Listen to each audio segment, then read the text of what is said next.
Delikanlılığın bu muymuş Toprak? Öyle atıp tutmak kolay. Bana şöyle güvenin, bana böyle güvenin Tahir amca. He? Bu muydu yani? Bundan sonra Gonca ile görüşmeni istemiyorum, anladın mı beni? Isparta'ya geldiğinden beri onu yıprattınız, yaraladınız. Yazık değil mi Gonca'ya? He? Günah değil mi? Ben her ne yaptıysam Gonca daha fazla hırpalanmasın,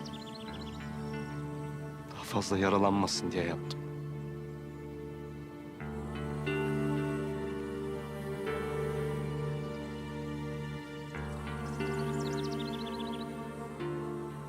Hakkınızı helal edin.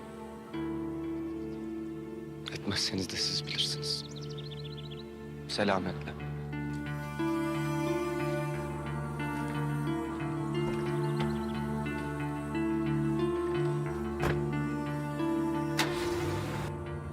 Yeter ki ailem sizden uzak dursun. Yeter ki siz güvende olun.